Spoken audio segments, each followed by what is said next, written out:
Donc mes amis, voici donc une nouvelle molécule, on va aller plus vite avec ça.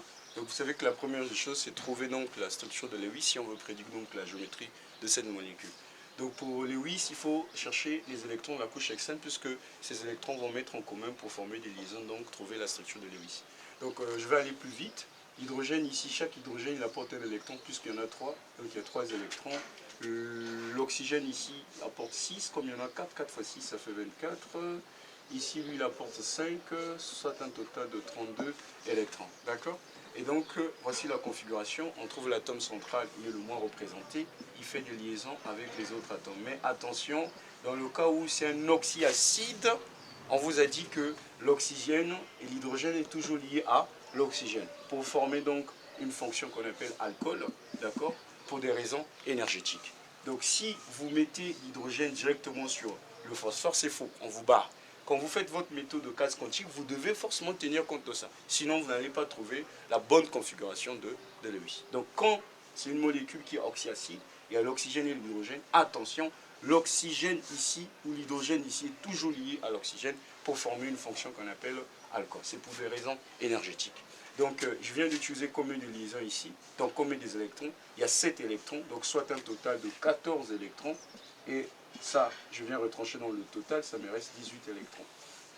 Et les 18, j'ajoute d'abord sur les atomes périphériques en respectant la loi d'Octet. Vous savez que l'hydrogène est déjà stable puisqu'il respecte la loi de Dewey.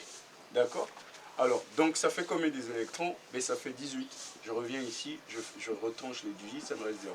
S'il y en avait, je devais ajouter sur l'atome central. D'accord? Comme ça ne reste pas, il n'y a pas d'électrons ajoutés. La dernière des choses, c'est comptabiliser les charges formelles. Savoir celui qui a apporté ces électrons, est-ce qu'il a gagné, est-ce qu'il a perdu, ou il a conservé. Donc on y va. L'hydrogène ici, il a apporté 6, donc il se retrouve avec 1, 2, 3, 4, 5, 6, 7. Donc il a gagné un électron. Celui-là c'est 6, celui-là aussi c'est 6, celui-là c'est 6. Le phosphore, il a apporté 5, il se retrouve avec 1, 2, 3, 4. Donc il a perdu un électron. Alors vous voyez que, on vous avait dit que dans une molécule, quand il y a des charges et qu'il y a le plus et le moins, il y a possibilité donc de stabiliser ça, il faut le faire. Parce que lorsqu'une molécule est beaucoup chargée, elle est toujours stable. Et encore, la molécule de départ n'est pas chargée. Ça veut dire que votre molécule à la fin sera aussi pas chargée. Donc il mettra en commun son doublé non-lion qui devient lion. Comme ça, il n'y aura plus de moins, il n'y aura plus de plus. Donc finalement, on aura une structure pareille.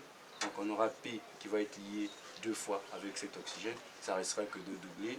Et là, vous avez ce côté-là. Et ici, vous avez donc ce côté-là.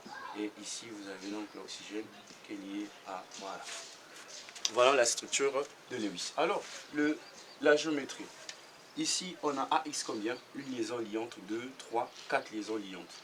Il n'y a pas 5. Je vous ai dit que les multiples liaisons, vous devez considérer ça comme une liaison. Parce que la liaison pi n'est pas considérée. Donc il y a 1, 2, 3, 4. Donc on a 4 et E combien? E0. Alors, la somme ici de n plus n me donne combien? 4. C'est finalement quoi? C'est un tétraèdre. Voici l'astuce. Un tétraèdre. Il y a 4 liaisons. 1, 2, 3, 4. Donc c'est un tétraèdre. Alors, la géométrie de base, c'est un tétraèdre, puisque vous faites la somme de n plus 1, vous trouvez 4. Et la géométrie de réel aussi, c'est la même chose, parce qu'on regarde que les liaisons liantes, et il y en a toujours 4. Donc ça donnera toujours un tétraèdre. Donc la géométrie réelle, c'est égal à la géométrie de base ici. D'accord? Alors, type d'hybridation, la somme de n plus n, vous avez trouvé 4, donc on aura S1, P combien? P3. Donc la somme ici aussi me fera donc 4. Donc c'est un SP3. D'accord? Voilà. C'est plus simple et plus rapide. Donc vous voyez que ici, avec cette méthode, je mets moins de temps pour trouver la structure de Lewis et prédire donc la géométrie de molécules. Alors, bonne application. Donc je vais vous donner donc des molécules à faire. Vous avez donc le CO2, vous avez donc le O3, l'ozone. Donc faites ça. Après, vous m'écrirez donc en commentaire la géométrie de base, le type d'hybridation de ces molécules. Merci.